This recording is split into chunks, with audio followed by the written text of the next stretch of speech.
Hello everyone, and thanks for joining in for Landscapes Taking It Up a Notch Class 3. In Class 1, we had a master class with hot links to individual topics that you can study. And in Landscapes 2, we went into some landscape editing and some of the tools involved. Now we're going to drill down even more. I'm going to talk about some of my very favorite tools that give the most amount of oomph to the landscape photos. And we'll just jump right in here.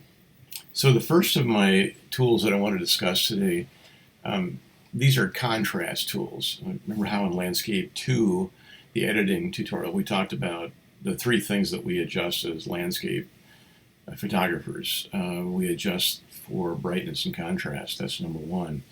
Second big area is colors. And then a third big area is the atmosphere, light bleeds, that kind of thing.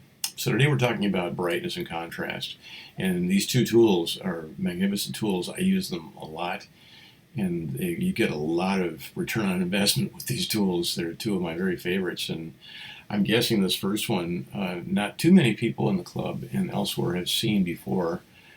Generally, when we come into Lightroom or whatever raw converter you have, you start working with the sliders here to try and get a beginning point for your brightness, contrast, that sort of thing. Okay, well, recently we listened to a Mensch Workshops tutorial on Lightroom, and they were talking about how your histogram for each photo can actually be used as a tool as well. I've never seen this before, but this is wonderful because you have all 5 zones of a photo in the histogram that you can move around cooperatively to get the right combination. Really cool tool. So you know, with the histogram, you've got pixel brightness values represented by these. This is actually a whole bunch of individual lines here.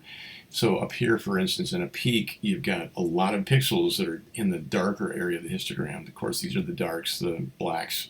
Then you go into the shadows, and then you've got your midtones, and your highlights, and then your bright highlights. So you know, what you're looking at here is you got a lot of pixels that are stacked up on the left side of the histogram, indicating it's rather on the dark side. And we're going to want to probably move it this way a little bit.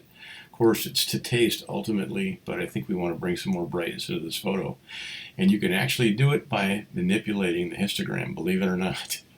So let's go ahead and get started. I'm going to take the midtone range by putting my cursor over the midtones and holding down the mouse. I can actually move the midtones into a brighter place.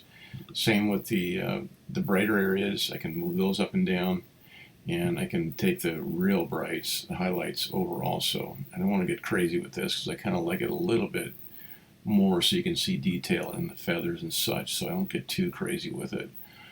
But in working with the 5 zones, the blacks, the shadows, the midtones, the brights, and the highlights, you can get a look fairly quickly and easily using these zones, just moving them around to get a look that makes you feel good about your photo.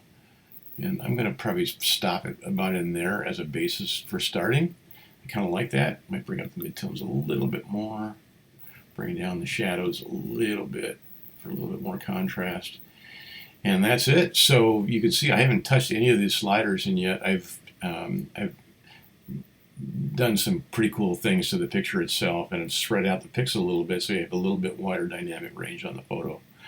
So that's tool number 1. Let's jump into tool number 2, which is the levels tool. And I'm working on a Mac, so basically tool, I'm just going to pop a Command L on the keyboard. If you're on a PC, you'll want to hit Control L, and it brings up this levels panel down here. There's 2 other ways to get to it. You can come up here and click that. It'll bring up a levels panel like this. Or if you have the TK Action panel for luminosity masking, you can come up here to the tools on the top, and I have to cancel that to do it, but let me just go ahead and show you. You can pop this open and come over to the levels and pop that. It'll bring up the levels panel. I prefer to hit Command L just because it's so quick and easy. Okay, and so let's go ahead and show you what this tool will do. This is probably my favorite tool of all for adjusting contrast, for getting a lot of pop out of a photo. You can see most of our pixels are sitting over here again on the left side of the histogram for this photo. And I want to bring some brightness into different areas of the photo. So the way I'm going to do that is you have these three arrows down here, and I'm going to bring brightness in. I'm going to hold my mouse key down, and I'm going to pull this arrow over and bring some brightness into the photo. Okay, and it's really to taste, but generally you're going to be over here somewhere where the pixels start to kind of get where you want to be, and then this mid-tone arrow adjusts the mid-tone, so you can actually, and by the way, most of the contrast within a photo happens within the mid-tone, so this little arrow right here is really powerful for getting the kind of contrast that you want in your photos. Okay, you might bring up the brightness a little bit more.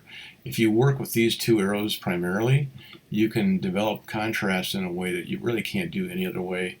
And I find also that when I go through a whole editing workflow and I'm posting out to Facebook, a lot of times Facebook, it makes the photos actually brighter than you see them on your screen here. So you kind of have to play with what you're posting to make sure it shows up okay on the internet. Well, and sometimes it's rather drab on your computer and you just want to give it a little bit more zip. Well, if you just work with these two arrows, a lot of times you can bring a lot more dynamic pop into your photo, and you can see the before and the after. It's you can do a lot with this tool very quickly.